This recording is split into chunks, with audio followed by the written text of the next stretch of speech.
offenses and their corresponding sanctions. If you have some questions to just set the vice school policies and directives, just write it down and we will sit down that after the program.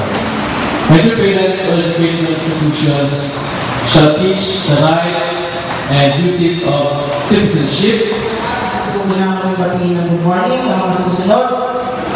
Si Dr. Araban Rabolsa, the school directress, and his husband, Mr. Rabanza, sir.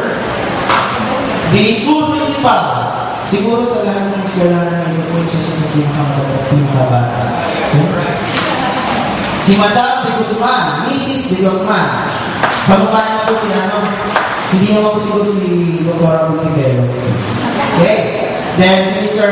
Augusto, sir. Maganda umaga po.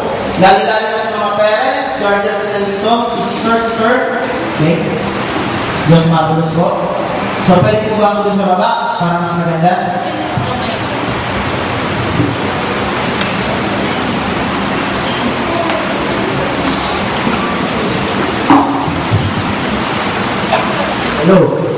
Hello. Wala po kayo sa ito niya, alam ko po, artista ako. Ako po yung artista ng Voice of the Philippines na hindi sumikat, hindi nanaos. Okay, 10 minutes na po, 10 minutes. Tingnan po kayo sa PowerPoint presentation. The Philippine Society today, sir. Thank you. Makikita po natin, puno. Yan po ang ating komunidad. Sa ating komunidad, marami tayong problema may encounter. Parents, boys, girls, teenagers, especially yung mga bata, isisilang pa lang. Ito po yung kanilang mga problema. Mai-encounter, sa ayaw pa sa gusto natin, mai-encounter po nila. Kasi po, sila po ay belong to the community. Ito po ang mga problema. We have child abuse, drunkenness, unemployment, marami ko sa atin dito, immorality, criminality, drug addiction, corruption, prostitution, environmental destruction, gambling. And the center of this is the selfishness, ignorance. Then, ang bunga po nito, poverty, lack of education, leadership apathy, and the root of this is values. Bakit po ang pinakaroon nito, values? Pagkatapos po ng ating orientation, malalaman po natin bakit values. Let's consider natin. This is the Boy Scout, or which we call this is our children, our son, our daughter. The self-centeredness. Ito po sila. Ito po kayo yung bata na nangangailangan ng tulong ng mga teachers, parents, at kanilang mga tao na nakasurrounding.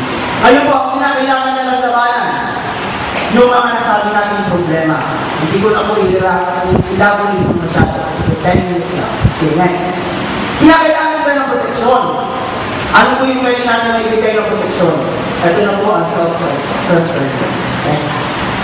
Ito po yung isang Boy Scout na kahit na muna, ito po ay sa ilalim sa lugar. Pinakamagulong lugar sa Pilipinas. Sa Buwak. Bukan na order. Okay? Yan po siya. Naglagay siya ng batas na hindi, I need you. Okay, good news, sir. Yan po yung kanyang batas. Why? Nung nakita siya sa amin, executive staff, ang tinanong natin sa kanya, why? Ang sinagot niya, wala na po akong magulang. Wala na po akong katapuhan. Wala na po akong pupok sa akin. Now, sa po yung bata na yan, isa na po siyang point-store, pwede po sa akin ng ako. Ginunan po yan, way back 1979. Ng bata na yan. So, isa siya sa aming model. Kung nakikita niya, nasa Gabriel minsan, kung nilalabas yung Boy Scouts of the Philippines. Next one. Yan na po, ang Boy Scouts of the Philippines program. And introduce you the Boy Scouts of the Philippines. Sir.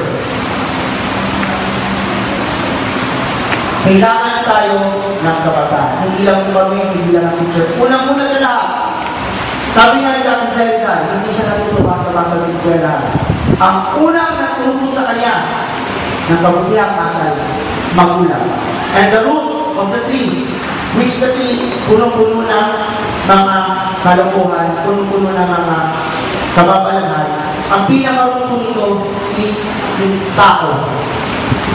Sino yung mag-mold dun sa tao mo? Sino yung mag-mold sa bata? Kayo, as parents. Pangalawa lang po kami mga teachers. Inulit po namin kung ano ang sinasabi namin mga problema. Kaya po ako maharap sa inyo kung isa po ako sa successor ng two boys of the Philippines. Ito po ang aking malaga. Ako po ay lumakinig si squatters. Pero ako po ngayon ay wala si squatter. Pero pinagmamalaki kong ako dahil si squatter. Pero hindi ako dahil si squatter. Why? Because of scouting. Meron akong tinatawag na palangga. Marami sa amin adik, nagsusugal, broken family. Halos lahat ng problema nasa community namin, nasa barangay namin. But, the question is, what is me? Who is them? Bakit ako papayag ng influensya ng mga tao hindi naman dapat tignan, hindi naman dapat kulaan? Ang dapat kulaan ang aking mga magulang. Okay? Ang isa po sa nakita ko para sa akin, bukod sa aking relihiyon, ako po ay Roman Catholic, bukod sa aking relihiyon, ang isa po tumulong sa akin is scouting. Now, let's see. Next one. We introduce you the Boy Scouts of the Philippines program. Ano ang scouting? Ito po si Lord Robert Stephenson Smith, Baden Powell, the founder of the Boy Scout movement in the whole world. Information to all of you, the Boy Scouts movement is the biggest youth program in the whole world with a number of 35 million scouts in the whole world. Tayo lang po, the Boy Scouts lang po ang pinakamalaking organization ng youth sa buong mundo. Okay, sir? Next. Ito po ang ating kasayahan at paglalaro, pakikipag sa palaan at mga paghamon sa buhay ng isang isaw. Next, sir. Ito na po yung ating mga activities. Una, sa Boy Scouts of the Philippines, hindi namin pinapayagan yung bata hindi marunong magluto. Hindi namin pinapayagan yung bata lagi na sa tabi ng magulang. Nahuhili po ako, kailangan ko ng ganito mapa, kailangan ko ng mapiso mapa, kailangan ko ng ready, may project.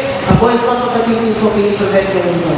Alam ko natin na mahirap ang buhay, hindi na kailangan din ng bata.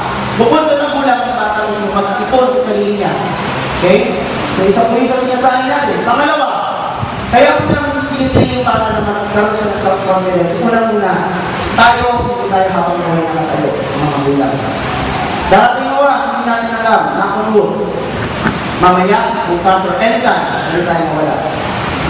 So, ang Boy Scouts of the Philippines, together with Girl Scouts of the Philippines, tinitrain po namin yung bata na magkaroon siya ng confidence sa kanyang sarili. Bakit?